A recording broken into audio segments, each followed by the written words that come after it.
In this video, I'm going to explain the most recent scientific study on the spread of the coronavirus and whether you should wear a mask or not. If you are ever confused by the things you see online, don't worry, I'll explain everything in simple terms. So stay tuned till the end.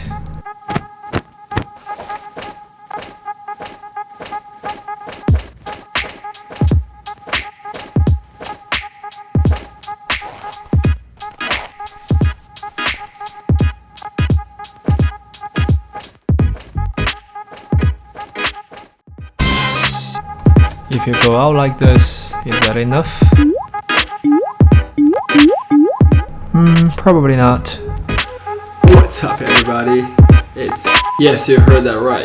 It's my first video and I didn't even come up with a name for my channel. My original idea was supposed to be something like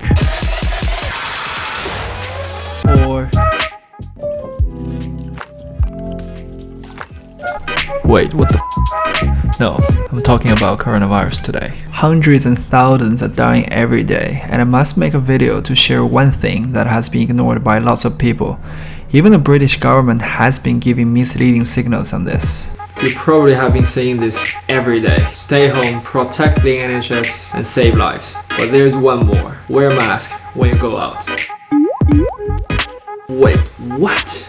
Didn't the government just say don't wear masks? Here we go. First one from an independent. Chief Medical Officer tells public not to wear mask. Okay, that's on March 4th.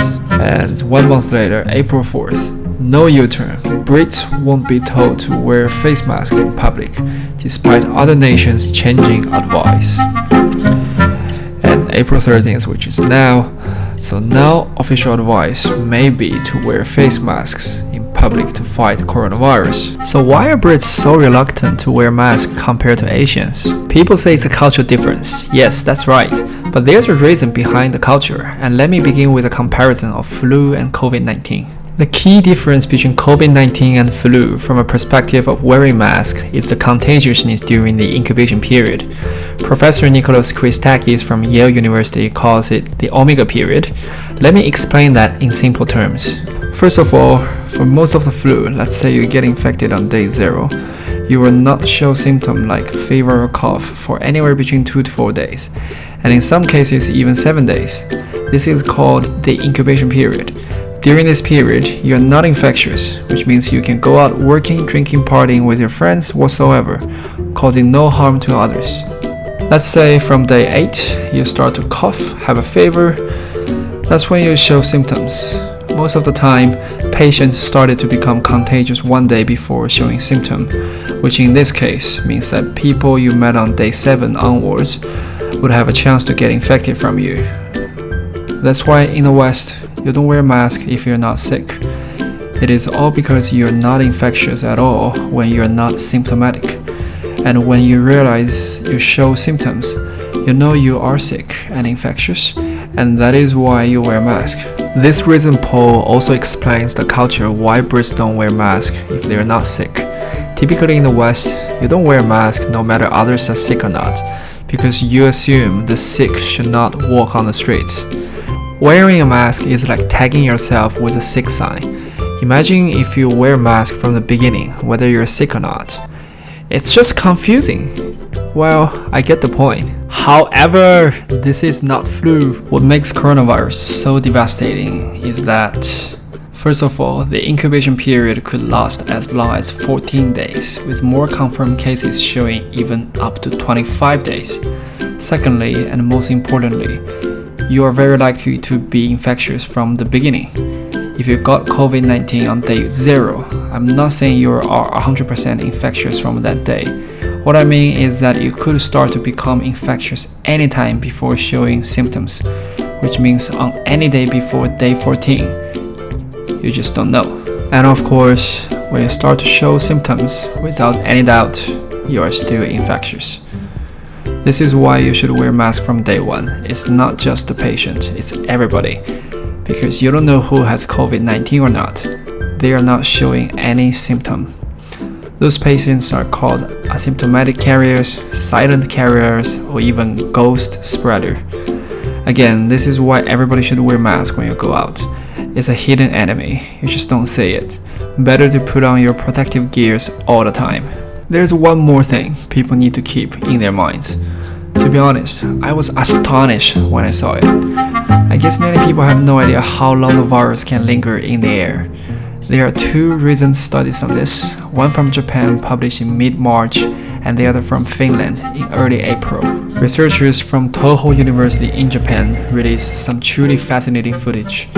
Using special high-sensitivity cameras and laser beams, they are able to capture micro droplets that are 1 to the 10,000th of a millimeter in size. This is how they use lasers to catch micro droplets that are invisible to naked eyes and may contribute to the spread of COVID-19. It's a serious study, even though the staff seems a little bit embarrassed. So this part has the big droplets, big enough to be seen with our naked eyes. But when you watch them under high sensitivity camera and laser beams, you see those micro droplets, which spread out quite far and wide. People in most cases sneeze into their elbows anyway, so you might say it's not a big issue. But what about normal conversation? So here, two people are just having a normal conversation. On the high sensitivity camera and laser beams again, both guys are surrounded by plenty of micro droplets. Just keep in mind, this does not confirm that COVID-19 can be transmitted in this way. The study states it's unclear how much virus you would need to be exposed to in order to be infected, and each of these tiny droplets would obviously contain far less than the big droplets produced by a sneeze or a cough.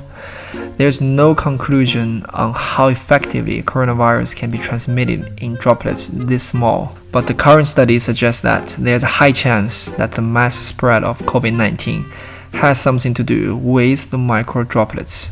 Lastly, they did a simulation in an airtight room about the size of a classroom with 10 people in there to see how micro droplets from one cough, just one cough, move in the air. Large droplets are shown in blue and green. Most of these fall onto the ground within 1 minute, but micro droplets stay in the air. Let's focus on the micro droplets and how long they linger in the air. 1, 2, 3, 10, 15, and 20 minutes. Still in the air. Wait, what? 20 minutes? However, let's see how effective it becomes when you open the window. Very quickly, it just goes away. Similarly, scientists from Aalto University in Finland made a 3D model that shows how particles can spread when a person coughs in a supermarket. The difference is that this study captures droplets at 10 micrometer, about 100 times bigger than the subjects from the Japanese study. With droplet or particle at this size, the scientists believe it's very likely that it contains coronavirus. If a patient coughs once, as you can see, 1 minute later, the particles already take up the aisle, and 2 minutes later, they have spread across multiple aisles, and 6 minutes later, those particles are still in the air. The conclusion is that COVID-19 spread out farther, wider, and stay in the air longer than people thought. Therefore, they suggest people spend as little time as possible in supermarkets. Just in case you didn't know it before, it's been proven that you could get COVID-19 through your eyes, nose, or mouth. That's why many experts have advised people to wear masks, glasses, and gloves. But unfortunately, the UK government didn't take it seriously. I understand the internet has also caused lots of confusion nowadays. For example, this German virologist says there's no proof the virus can be spread while shopping. Unfortunately, you also see news like this. This grandmother only leaves her home for an hour a week to pick up groceries from Asda. But while she was on one of her brief supermarket trips, the great-grandmother contracted the deadly bug and died a few days later. I'm not gonna argue which is more true in terms of wearing masks. The only thing I can say with certainty is that you will keep finding confusing things online. because scientists around the world are still studying this new virus and nobody has a sure answer to it. As I said in the very beginning, this video is to help you clear all the confusion and give you clarity to understand what's going on. I can say with certainty that up until today, nobody has a clear answer to COVID-19, including the smartest scientists in the world. Everything is still in a preliminary stage with trial and error. That's why you see lots of contradicting results online. The two simulations I showed you in the video discuss how micro droplets spread across an airtight room. But what we don't know is how many COVID-19 virus is contained in those micro droplets. How many viruses you need to take in to get infected. It's just like drinking dirty water. You don't know how dirty the water has to be to get you infected. You just know it's risky to drink it. Lastly, forget about all the conflicting ideas you see online. The bloody truth is nobody has an answer. The best way to protect yourself is to be as conservative as you can, which are reduce the number of times of going out, stay away from the crowd, and wear a mask when you go out. If you think you did too much, you probably just did enough. From this evening, I must give the British people a very simple instruction. You must stay at home. Unlike many other countries, such as France, Italy, and Spain, why does the UK government never tell you to wear a mask? What I'm gonna tell you from here is my personal opinion. Just to be clear, I'm not talking about any government conspiracy here. The factual evidence that people cannot ignore is that the UK government knows very well that its healthcare system is far underprepared on the medical equipment.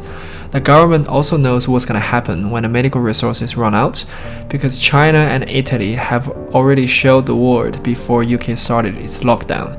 I understand that from the very beginning, the government intended to avoid people from buying masks so that all the resources are secured to help the frontline medical staff. That's fine. What really disgusted me is that the government is sending the wrong instructions at the cost of people's life.